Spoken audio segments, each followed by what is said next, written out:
हमारे चैनल को सब्सक्राइब करें और बेल आइकन दबाएं।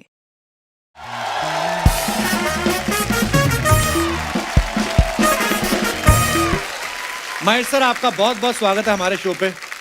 हिंदी फिल्म इंडस्ट्री में बहुत सारे नए टैलेंट को आपने पहचान दिलाई है और इस बार जो आप वेब सीरीज लेकर आ रहे हैं पहचान, उसकी हमें बड़ी खुशी है। मैं तो जानता हूँ वो किस बारे में है और हमारे दर्शक जो हैं अभी तक वाकिफ नहीं है, सो मैं चाहता हूँ कि आप खुद बताएं कि किस बारे में है ये सीरीज। पहचान का जन्म इस शख्स से हुआ जिसका नाम है विनय भारद्वाज और उसको बुना है श्रीता जी ने और हमारे सरदार भाई जो मुस्कुरा रहे हैं, इन्होंने हमारा साथ दिया इसके मेकिंग में। हम फिक्शन की दुनिया से जुड़े हुए हैं मगर ये ऐसे लोगों की जिंदगी में हमने झांका जिन्होंने हमें बिल्कुल नया बना दिया। ऐसा लगा कि जहन में जितने जाले थे, जंग थे, सब कुछ धुल गए। कपिल, मुल्क की हिस्ट्री जो है लोगों की कहानियों से बनती है जी। ये वो लोग हैं जिनकी कहानियों को मैंने जब करीब से देखा तो मुझे अपने अज्ञानी होने का बहुत गहरा एहसास हुआ कि मुझे लगता था कि मैं बहुत जानता हूं अपने मुल्क के बारे में, अपने लोगों के बारे में, मगर इन लोगों के करीब जाकर, इनकी धड़कनों को सुनकर, इनकी जद्दोजहद को सुनकर मुझे लगा जैसे मैं नया हो गया हूं। तो एक तरह से मुझे इन्होंने एक पूर्ण जन्म दिया और ये पहचान जो है, पहला इसका जो चैप्टर है ये हमारे सिख भाइयों को सेलिब्रेट करती है और आहिस्ता आहिस्ता हम इस मुल्क के सारे स्पेसेस में उतरेंगे और वहाँ के जो अनसंग हीरोज हैं जिन पे आर्कलाइट्स जाती नहीं हैं, तो उसके तरफ जब हम नज़र डालते हैं तो मैं आपका आभारी हूँ। I am very grateful to you that you are celebrating people who belong to a world जहाँ पर कंट्रीब्यूशन ऐसा होता है जो आपको देखकर आप हैरान हो जाते हैं कि ऐसे भी लोग हैं हमारे बीच में। ये उनकी कहानी है, हमारी मुल्क की पहचान है ये। वाह, क्या बात। और मैं अपने दर्शकों को बताना चाहता हूं कि इस सीरीज में 16 महान शख्सियतों को लेकर 16 एपिसोड बनाए गए हैं। सर, कैसे चुना गया इन 16 लोगों को, इन 16 शख्सियतों को? ये हमारे विनय जी ने चुना है, तो मेरे ख्याल में इसके बारे में विस्तार से यही बताएंगे, मगर हमने एक अपना एक तरीका अपनाया जिसके ज़रिए हमने अलग अलग मुख्तलिफ स्पेसेस से जी, जैसे स्पोर्ट्स के एरिया से लिया हमने, फिर सोशल एक्टिविज्म के स्पेस से लिया किसी को, और फिर किसी को हमने जो ज़मीन से जुड़कर जो काम करते हैं उनसे लिया, और एंटरटेनमेंट के स्पेस से भी एक शख्स है जो जुड़ा तो हमारे स्पेस से है मगर सोशल कंट्रीब्यूशन भी उनका बहुत है। आज आप उनसे मिलेंगे। तो ज्यादा देर नहीं करते हैं, वक्त है इस शो से जुड़ी 4 महान शख्सियतों को यहाँ पे आमंत्रित करने का। सो प्लीज वेलकम पटियाला की रॉयल फैमिली से the king shooter Raja Randhir Singh, Sardar SP Singh Oberoi साहब, डॉक्टर राजिंदर सिंह चड्ढा साहब और सरदार मनजिंदर सिंह सिरसा साहब।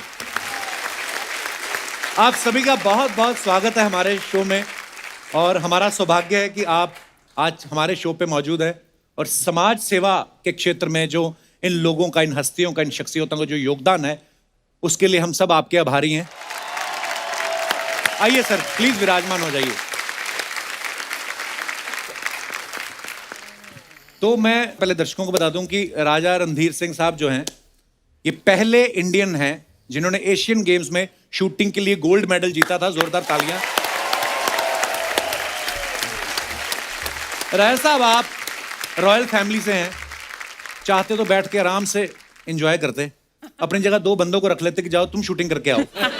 फिर भी आपके दिमाग में कब आया कि मुझे बंदूक उठा के देश के लिए खेलना है? मेरे घर में, फैमिली में लोगों को स्पोर्ट्स का बहुत शौक था जी, तो सारे के सारे स्पोर्ट्स में इन्वॉल्व रहे। तो मेरी गेम वैसे बेसिकली क्रिकेट थी। अच्छा जी। पर फिर मैं आके मैंने कंपटीशन शूट करा तो उसमें आई रिप्रेजेंटेड कॉलेज में फर्स्ट ईयर में मैंने हिंदुस्तान के लिए बंदूक चलाई। तो अच्छा। मैं मेरी शूटिंग में चेंज हो गई और क्रिकेट से बच गए। तो अच्छा। क्रिकेट में ऐसे बच गए, ऊपर नीचे जो भागना पड़ता था वो नहीं, गए शूटिंग रेंज बंदूक चलाई आ गए। सो उसमें वो सहूलियत तो रही। तो काम भी आपने रॉयल वाला ही चुना कि बैठ के आराम से गोली चलाओ और बैठ जाओ। है वो खड़े रहो स्टेज पे जाकर, उस पे स्टैंड पे खड़े हो, बंदूक चलाओ। मैंने एक बुक पढ़ी थी उसमें पटियाला रियासत के बारे में काफी कुछ लिखा गया। तो उसमें एक चैप्टर था जिसमें ये बताया कि महाराजा पटियाला जो थे उस समय जब अंग्रेजों के साथ मैच हुआ तो बोलते उन्होंने अपनी टीम को कहा कि ये जो गोरे आ रहे हैं इनको दबा के पिलाओ और खुद दो ही लगाना ताकि ये सुबह हैंगओवर में खेलें और हम जीत जाए। सर ऐसा होता था? सही बात, सही बात। कई बार ओह, हमारे पटियाला में 2 उस्ताद थे, उस्ताद चांद खां, उस्ताद मोहम्मद खां। अच्छा जी। तो उनको मेरे दादा का किस्सा है। जी जी। तो मेरे दादा ने बुलवाया उनको, उनका देखो ये अगर ये सवेरे जीत गया सालो तुम्हारे गोली मार दूंगा। तो उन्होंने कहा ये जीत के नहीं जाए। अच्छा जी। तो उन्होंने इंग्लिश शब्दों से ठुमरी दादरा की रिकॉर्डिंग करवाई। अच्छा जी। हाँ, तो उनसे रात भर ये पहले रियाज हुआ और फिर जब वो टीम प्रैक्टिस करके आई शाम को तो ये रात भर मुजरा हुआ, वो गाना होता रहा। और ये वो अंग्रेजी शब्द थे तो वो अंग्रेजी तो समझ ही रहे थे क्या हो रहा है। हाँ। पर वो नाच देखते रहे। तो सुबह जब वो बॉलर उठ के बॉलिंग करने गया उसे 3 सेट विकेट्स के दिखे। तो उसे ये नहीं हुआ कि मैं इस पे बॉल करूँ उस पे करूँ, तो हम जीत ही गए ऑटोमेटिकली।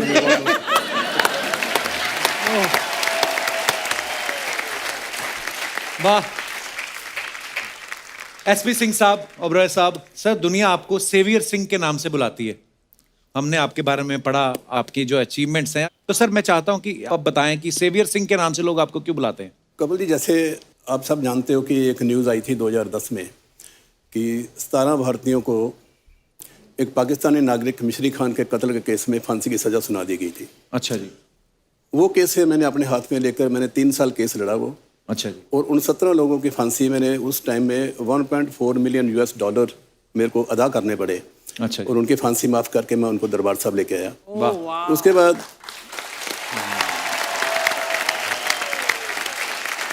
तो एक बार 10 लोग थे जिनको फांसी की सज़ा हुई थी अलैन में। तो उनका मैं केस लड़ा, पाकिस्तान का ही मर्डर था वो भाई। तो वो भी केस मैंने विन किया। अच्छा जी। पैसे दिए, जो भी ब्लड मनी देनी थी वो देने के बाद तो वहाँ हमारे एक जो गल्फ न्यूज़ पेपर है तो नेक्स्ट डे पूरे फ्रंट पेज पे फ़ोटो आई सारी। तो उसमें उस लड़की थी एक शर्मिला। अच्छा जी। तो उसने लिखा सेवियर सिंह। अच्छा जी। वो समझ नहीं आई पहले। फिर मैंने पूछा, मैं कहा सेवियर सिंह? कहते सेवियर मीन्स आप लोगों की जान बचाते हो।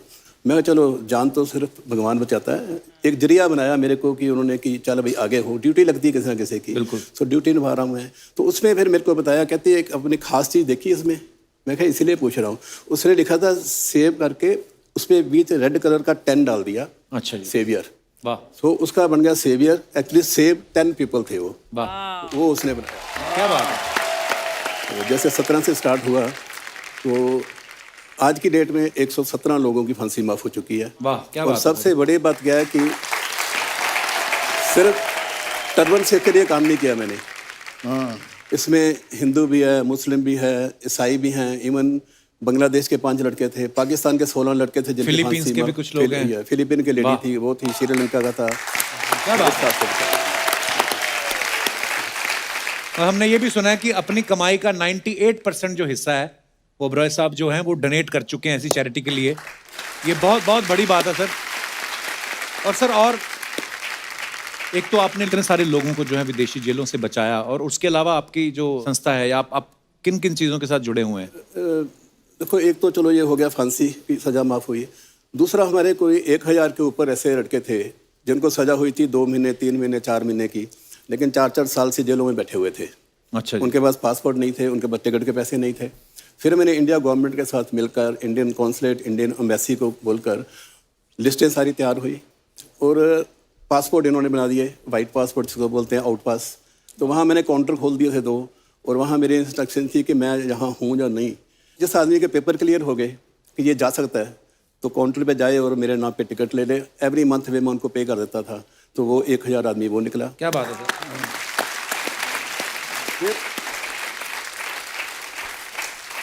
फिर एक बार क्या हुआ कि मेरे को इंडियन कॉन्सुलेट ने कोई 3 साल पहले, 3-3.5 साल पहले उन्होंने मेरे को कांटेक्ट किया कि राय साहब, पंजाब का एक लड़का है जो लवारस डेड बॉडी मिली उसकी, तो उसके फिंगरप्रिंट लिए गए, एड्रेस मिला, तो मैंने ढूंढा पंजाब में।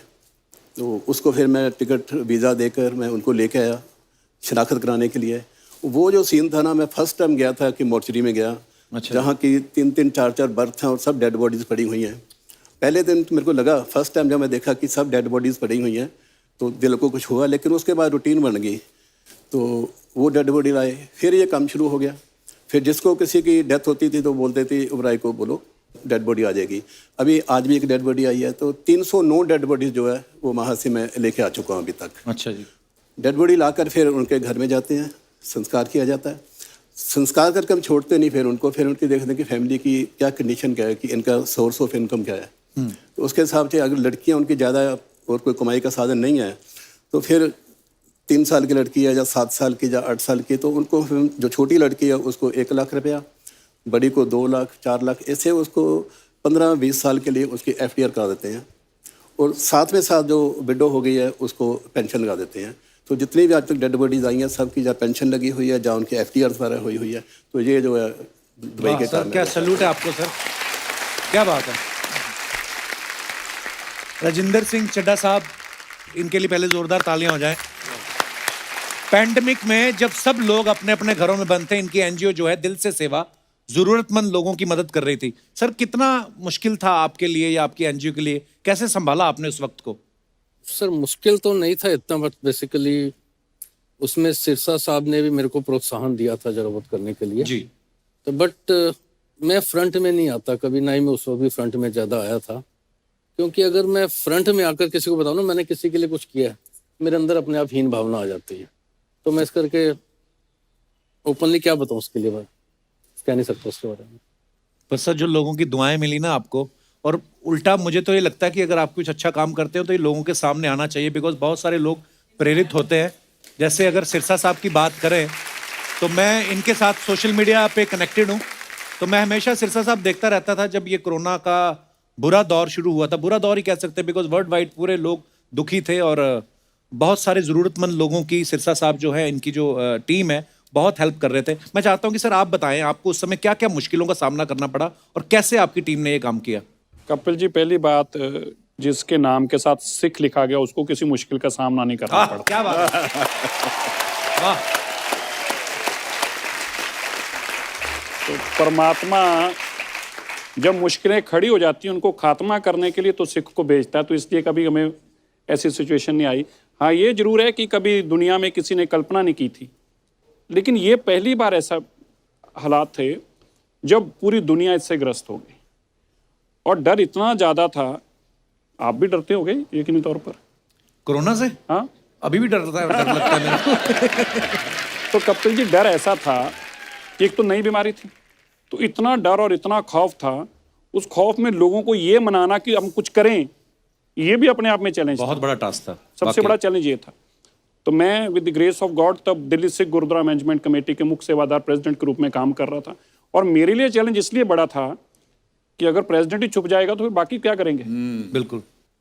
तो जो सबसे बड़ा उस वक्त चैलेंज ये था कि भाई किससे रसद कहाँ से आई, किससे बात करें, सामान लाने के लिए कौन, ले जाने के लिए कौन, बनाने के लिए कौन, कैसे करें। और ये भी 550 साल से कभी नहीं हुआ क्योंकि गुरुद्वारा बंद हो। गुरुद्वारा नहीं बंद हो सकता। बिल्कुल। दुनिया की हर चीज बंद हो सकती है, पर गुरुद्वारा एक ऐसी चीज है वो कभी बंद नहीं हो सकती। तो ऐसे वक्त में लोगों के तक खाना पहुंचाना, लंगर पहुंचाना, करते करते 4 दिन के अंदर अंदर 2.25 लाख लोगों को रोज खाना बनकर उनके घर तक गया विद इन 4 डेज। और कपिल जी, फिर एक सिचुएशन ये आ गई कि हम लोग खुदगर्ज भी हैं, इंसान है, तो इंसान तो बना ही खुदगर्जी के साथ है। जो लोग पिछले 10 साल से किराया ले रहे थे डॉक्टरों से, नर्सेस से, अचानक उनको किराया बुरा लगने लग पड़ा क्योंकि उनको लगा रही डॉक्टर नर्स घर आएगी तो मर जाएंगे। तो एकदम से अचानक से 3-4 नर्सेस और एक डॉक्टर आए, बोले जी हमारे लिए तो प्रॉब्लम होगी कि आपका खाना तो हमारे हॉस्पिटल में पहुंच रहा है, हमारे पास तो सोने को जगह नहीं है। हमने कहा वो क्यों नहीं है? तो बोले जी ये नर्सेस जो किराए पे रहती थी उन्होंने घर को ताला लगा दिया। My God.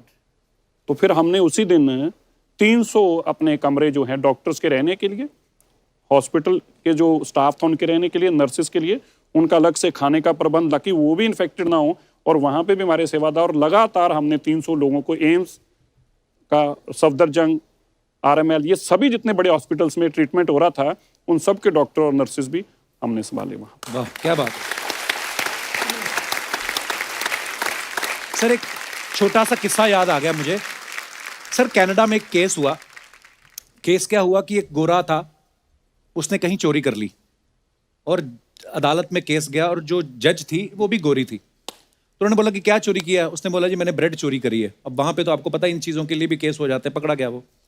उसने एक बात बोली, अपनी स्टेटमेंट दी जब उसको छोड़ दिया, कहती नेक्स्ट टाइम, इंग्लिश में बोला उसने, मेरी इंग्लिश इतनी अच्छी नहीं, मैं हिंदी में बता रहा हूँ। उसने यह कहा कि नेक्स्ट टाइम अगर तुम्हारे पास कभी पैसे नहीं है और तुम्हें खाना खाना है तो चोरी मत करना, पता करना कि कहीं आसपास गुरुद्वारा साहब है। और ये वाह वाह, आप सोचिए हमारे गुरुओं की शिक्षाएं, उन्होंने जो बोला कि आप पंगत में बैठ के सारी संगत लंगर खाए, और ये इसका इम्पैक्ट कहां पड़ रहा है क्या सात बात, समंदर क्या पार। बात, क्या बात। जो आप सब ने सर योगदान दिया है वो बड़ा ही काबिले तारीफ है और बड़ी दिल से दुआएं हैं आप सबके लिए। अच्छा, पहचान सीरीज के राइटर प्रबलिन जी, डायरेक्टर श्रीता सेन जी और हमारे प्रोड्यूसर विनय भारद्वाज यहाँ पे बैठे हैं। मैं चाहूंगा कि सर पहचान के बारे में थोड़ी और रोशनी डालें, हमारे दर्शकों को बताएं। सबसे पहले तो सत श्री अकाल। इस प्रोग्राम को करने के बाद से एक बात समझ आ गई सर कि पैंडेमिक में जो हमने रियल हीरोज देखे सड़कों पे, गुरुद्वारों में, बाहर जहाँ कोई जाने को तैयार नहीं था, तो लगा इससे बड़ी कोई कहानी नहीं हो सकती। तो एक कहानी की तलाश में जब मेरे पास प्रबलिन सिंह जी की एक किताब आई, most prominent Sikh of India, उस किताब के ज़रिए जब ये कहानियाँ सुनी तो आई गॉट सो फैसिनेटेड। और मैं भट्ट साहब के साथ 12 साल से गुरु मानता हूँ और इनको फॉलो करता हूँ। और तो मुझे लगा कि ऐसी कहानी को बताने के लिए कोई ऐसा इंसान ही होना चाहिए जिसकी बात को दुनिया समझ आए, कि अनबायस्ड बात हो। और बाय ग्रेस ऑफ गॉड वो कहानियाँ मैंने जब भट्ट साहब को बताई, उसको सुनकर भट्ट साहब ने जो मुझे बोला कि इसको करने के लिए सबसे ज़रूरी चीज़ है कि नीयत वाली टीम। एक भी इंसान इसमें दूसरी नीयत का होगा तो ये बन नहीं पाएगा, ये गुरुद्वारे वाला काम है। तो धीरे धीरे प्रबलिन जी से शुरुआत हुई। मैं थैंक यू करता हूँ उस किताब का जो मेरे पास आई और गुरुजी ने मेरी सेवा लगाई, और उसके बाद भट्ट साहब ने हाँ की, फिर डायरेक्टर हमारी सुनीता जी ने इसको लीड किया, और 16 ऐसी कहानियाँ हम आपके सामने लेके आएंगे जिन्होंने सब कुछ किया मगर जताया नहीं। तो ये एक टाइम है हमारा कि हम एक्नॉलेज करें और शुक्रिया अदा करें आप सबका, जो इन सिखों ने हमारे लिए किया है और सब कम्युनिटी के लिए किया है। ये सिर्फ चैप्टर 1 है। इसके बाद और भी बहुत सुंदर कहानियाँ हमारे देश की पहचान, संस्कृति की, वो हम लेके आएंगे, और लेड बाय भट्ट साहब। तो मैं बहुत किस्मत वाला हूँ कि मुझे वाहिगुरु ने इस ड्यूटी पे लगाया, और शुरुआत सिखों से हो रही है। वाह। सुनीता सेन जी, आप कुछ कहना चाहेंगी?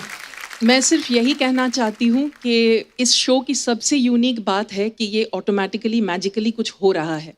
हम लोग कोई कुछ नहीं कर रहे हैं, कुछ प्री प्लान्ड है, वाहेगुरु करवा रहे हैं, हम लोग बिल्कुल कुछ नहीं कर रहे। और मुझे लगा कि पैंडेमिक मॉरल वैल्यूज़ की है, तो आज जिस दौर से हम गुजर रहे हैं, डिजीज़ चली जाएगी लेकिन मॉरल वैल्यूज़, मॉरल कंपस वो दुनिया ढूंढ रही है। तो हम लोग रियल हीरोज़ को छोड़ के रियल हीरोज़ को ढूंढने निकले हैं। मेरी खुद एक 13 साल की बच्ची है, एक 19 साल का बेटा है। So I don't want to give them real heroes anymore. I want to give them a total asset of real life heroes from my own country. बहुत ही खूबसूरत बात है। पाजी, आप क्या कहना चाहोगे? सर, इस शो का जन्म 2 तरीकों से हुआ है, एक इंसिडेंटल और एक स्पिरिचुअल। अच्छा जी। 2018 में मेरी book I prominent six of India. 2020 में मेरे को विनय का फ़ोन आता है कि मैंने पटियाला में गुरुद्वारा दुख निवारण साहब और काली देवी के मंदिर में माथा टेकना है। अच्छा जी। तो आप मेरी हेल्प करो। ये आए, ये माथा टेक के मेरे ऑफिस में आ जाते हैं। तो ये कहते मैंने फेसबुक पे देखा था, आप मेरी बुक की कॉपी देंगे एक? मैंने इनको बुक दी, इनको बड़ी अच्छी लगी। तो ये जो शो है हमने डेडिकेट भी किया गुरु तेग बहादुर साहब के जो 400 साल चल रहा है उसमें। अच्छा। और विनय ने जाके जब भट्ट साहब को दिखाया तो भट्ट साहब की कंसेंट देना मेरे लिए एक बड़ी गर्व की बात थी कि उन्होंने कहा कि मैं इस पे शो बनाऊंगा। और ये शो बनता रहा। क्या ऐसी शक्ति थी कपिल जी, मैं सुबह 3 बजे उठता था, 4 बजे मैं एयरपोर्ट चला जाता था, 6:15 की फ्लाइट होती थी चंडीगढ़ टू बॉम्बे। मैं सारा काम करके भट्ट साहब की इतने एनर्जी इन्होंने दी, मैं शाम को फिर 11:30 बजे वापस पटियाला पहुंच जाता था। पीछे कोई ऐसी शक्ति काम कर रही थी। गुरु महाराज करवा रहे हैं जी। सब गुरु महाराज ने करवाया और आज ये बन के तैयार हुआ है। हम उम्मीद करते हैं कि इसको बहुत लोग सभी पसंद करेंगे। बिल्कुल बिल्कुल सर। और आप सब बधाई के पात्र हैं। इतनी खूबसूरत सीरीज दर्शकों के सामने लेके आने, बहुत बहुत मुबारक और धन्यवाद भी। एक बार जोरदार तालियां हो जाएं। राजा साहब, चड्ढा साहब, सिरसा साहब, ओबरॉय साहब, महेश भट्ट साहब, thank you so much for coming. और इतनी खूबसूरत बातें हमारे साथ शेयर करने के लिए बहुत बहुत धन्यवाद सर। सो दोस्तों, अगर आप अपनी जिंदगी में खुश हैं, सुखी हैं और उस बात के लिए ऊपर वाले को धन्यवाद देना चाहते हैं तो कोशिश कीजिए आप भी किसी की मुस्कुराहट की वजह बन सके। जो सुख दूसरों के दुख बांटने में है वो अपने सुख से कहीं ज्यादा होता है। इसलिए हंसते रहिए, मुस्कुराते रहिए, औरों को भी खुशियां बांटते रहिए। गुड नाइट, शुभ रात्रि।